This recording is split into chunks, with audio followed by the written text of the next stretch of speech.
జకర్యా 12వ అధ్యాయము 10వ వచనము.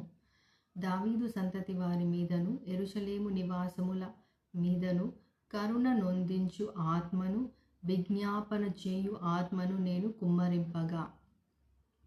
ఏం కుమ్మరిస్తానంట దేవుడు? ఆత్మను కుమ్మరిస్తానంట. ఎటువంటి ఆత్మ? కరుణ నొందించు ఆత్మ. అయితే ఈ వాక్యం ద్వారా మనకు అర్థమవుతుంది ఏంటి అంటే, దేవుడు మాత్రమే కరుణగల ఆత్మను మన మీద కుమ్మరించగలడు.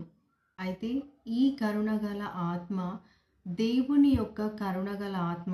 దేవుడు ఎప్పుడైతే మనకి ఆ యొక్క కరుణగల ఆత్మనిస్తాడో, గ్రేస్ని, కృపనిస్తాడో దేవుడు, అప్పుడు మన యొక్క హృదయాలు, అంటే ఇప్పుడు ఎవరికైనా రాతి హృదయం ఉంటే దేవుడు ఆ యొక్క హృదయాన్ని ఇచ్చినప్పుడు వారి యొక్క రాతి హృదయం కూడా మాంసపు హృదయంగా మారిపోతుంది.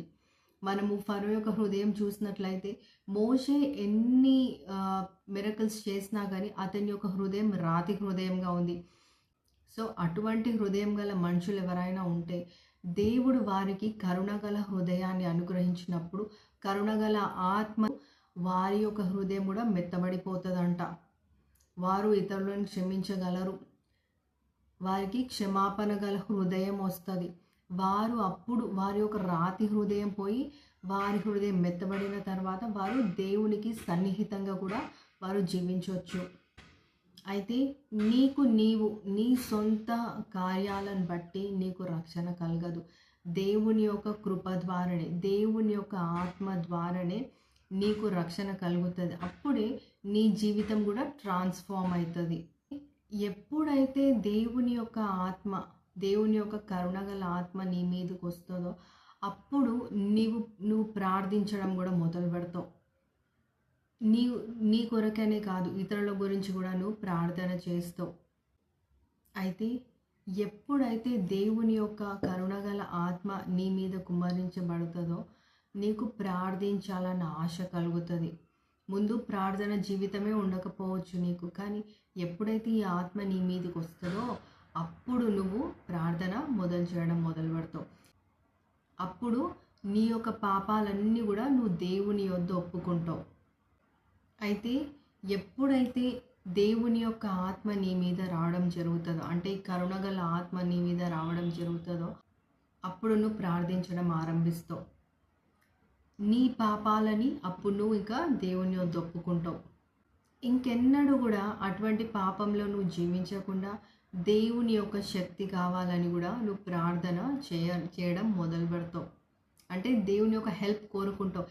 ఎందుకంటే నీకు నీవే నీ సొంతగా నీ పాపాల నుండి నీకు విడుదల కలగదు. నువ్వు దేవుని యొక్క హెల్ప్ తప్పకుండా తీసుకోవాల్సిందే. ఎప్పుడైతే ఈ యొక్క దేవుని యొక్క కరుణగల ఆత్మ నీ మీదకి వస్తుందో, నువ్వు నీ యొక్క పాపాలను క్షమించమని నువ్వు దేవుని అడిగిన తర్వాత నువ్వు ఇంకా విశ్వాసంలో కూడా జీవించడం మొదలు పెడతావు. ఇక పాపం నుండి దూరంగా జీవించాలన్న వాంఛ నీలో కలుగుతుంది. ఇక దేవుని కొరకు ఆశ కలిగి నీ జీవితాన్ని కొనసాగిస్తావు. అయితే ఈరోజు వరకు, ఇప్పటి వరకు కూడా నీకు పాప క్షమాపణ పొందుకొని ఒక స్వేచ్ఛ గల జీవితం నువ్వు జీవించలేదేమో. కానీ ఈరోజు వాక్యం విన్న తర్వాత ఒక్కసారి దేవుణ్ణి అడుగు. దేవా, నాకు కరుణగల హృదయాన్ని దయచేయు, నా పాపాలని క్షమించు అని ప్రార్థించును. నీ కొరకనే కాదు, ఇతరుల గురించి కూడా ప్రార్థించు. ఇతరుల ఫ్యామిలీస్ గురించి ప్రార్థించు, నీ ఫ్రెండ్స్ గురించి ప్రార్థించు, అనేకుల గురించి కూడా నువ్వు ప్రార్థించు. దేవా, ఒకవేళ నువ్వు ఆల్రెడీ ఇటువంటి కృపలో నువ్వు ఉన్నట్లయితే, ఇటువంటి గ్రేస్లో నువ్వు ఉన్నట్లయితే ఇతరుల మీదికి కూడా ఇటువంటి కరుణగల ఆత్మ రావాలని ప్రార్థించు.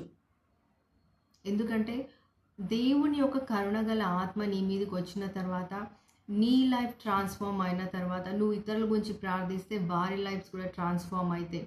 ఎందుకంటే మన జీవితాల నుండి దేవునికి మహిమ రావాలి కాబట్టి. సో నీ జీవితం నుండి కూడా దేవునికి మహిమ రావాలి. అందు నిమిత్తమై ఈరోజు ప్రార్థించు. దేవా, నాకు కరుణగల హృదయం, నాకు కరుణగల ఆత్మను నా మీద కుమ్మరించు అని దేవునికి విజ్ఞాపన చేయి. తప్పకుండా దేవుడు తన యొక్క ఆత్మను నీ మీద కుమ్మరిస్తాడు. God bless you.